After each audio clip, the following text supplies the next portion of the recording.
China is increasing its exports to Russia of components necessary for drone production. Over the summer, deliveries of fiber optic cable have grown nearly tenfold. This is reported by the American publication The Washington Post. For comparison, Russia purchased over 500,000 kilometers of such cables from Beijing, while Ukraine bought only 115 kilometers. There has also been a sharp increase in the export of lithium-ion batteries. In the summer, Russia even set a kind of record, spending an unprecedented $54 million on such technologies. At the same time, Beijing insists that it maintains a neutral stance regarding Russia's war in Ukraine. At the same time, China, which claims to be neutral, is providing the Russians with satellite data to adjust their strikes on Ukraine. During the most recent massive attack on the Lviv region, at least 3 Chinese spy satellites were flying over it.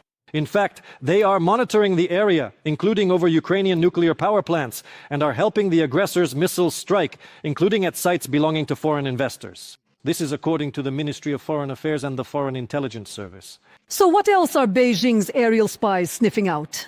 Rostislav Sisoyev will tell us more. A bright dot in the starry sky, moving quickly in a straight line and then suddenly disappearing.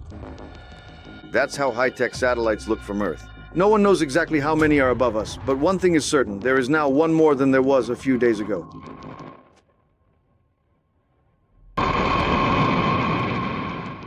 The Chinese are launching another experimental satellite into orbit. They are not disclosing its specifications or equipment. They only mentioned that this spacecraft will be testing new optical imaging technologies, in other words, photography. Outer space is a vast territory that is not currently regulated by specific national laws and so on. That's why there are quite a lot of satellites flying around.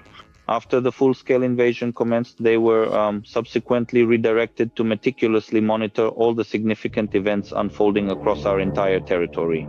Analysts from the Militani portal note that on the night of the massive Russian air attack on October 5th, at least 3 Chinese reconnaissance satellites flew over western Ukraine, where the Russians had directed most of their drones and missiles. After those strikes, which were heavy for us, combined missile and drone attacks, the Chinese were literally present in the area of the western part of our country with 3 satellites immediately afterward. It is obvious that this was done in order to obtain relevant data on possible damage at specific locations following these strikes by the Russian Federation. And over Lviv, satellites of the Yedyni 33 series were on standby. Officially, the Chinese claim they use them for scientific experiments and research, for example, to prevent natural disasters. However, our experts say that these Yedynis are also engaged in military reconnaissance. All this leads to some very troubling assumptions. Not only is China not taking a neutral stance on the issue of the Russian-Ukrainian war, but it is also directly participating on the side of the Russian Federation by providing intelligence data. Overall, China's space arsenal includes hundreds of satellites. Reconnaissance satellites observe from altitudes of 50 kilometers and much higher. Some of them can see through clouds, rain, and fog. From such satellites, we can definitely see a vehicle, we understand. And in principle, we can even make out people, their outlines. That is, we can't see people's faces, but we can tell that they are people.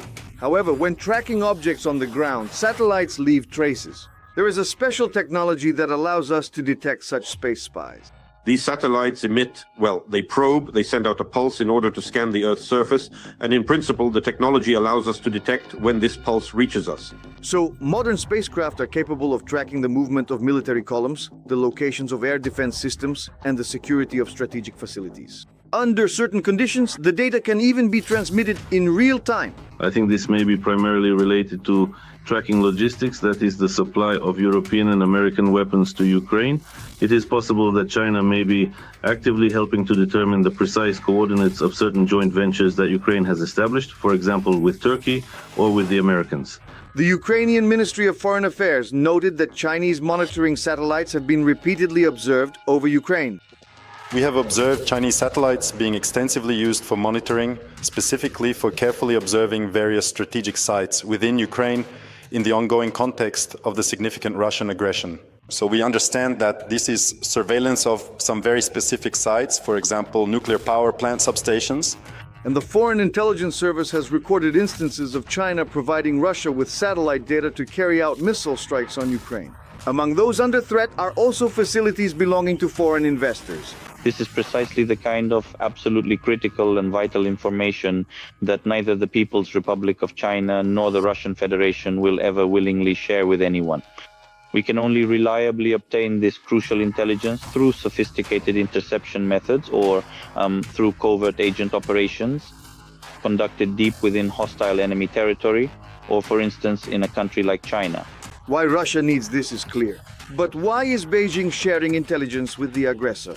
Nevertheless, we are also not genuinely interested in completely demonizing the People's Republic of China, because China also possesses the crucial tools today to directly and effectively stop Putin. This is both an economic component and, speaking more narrowly, of course, it is an impact on the Russian military-industrial complex. Rostislav Sisoev, Agent Nolang. Our experts note that the Chinese satellite surveillance system is one of the most powerful, but it is roughly half as capable as the American system and overall the NATO countries' system, which are currently sharing intelligence data with Ukrainian defense forces. Rostislav Sisoev, We Are Ukraine, Marathon, United News.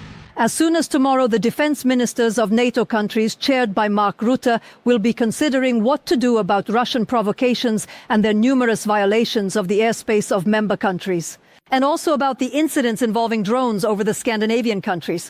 And at the same time, another Ramstein meeting will take place at the alliance headquarters. So what issues are on the agenda in Brussels tomorrow? Anna Hrishina will tell us more. In recent months, Russia has been threatening with drones and fighter jets. Europe is preparing a defense plan in response. The United States is threatening the Kremlin with its Tomahawks, while Ukraine is negotiating for further strengthening of its air defense.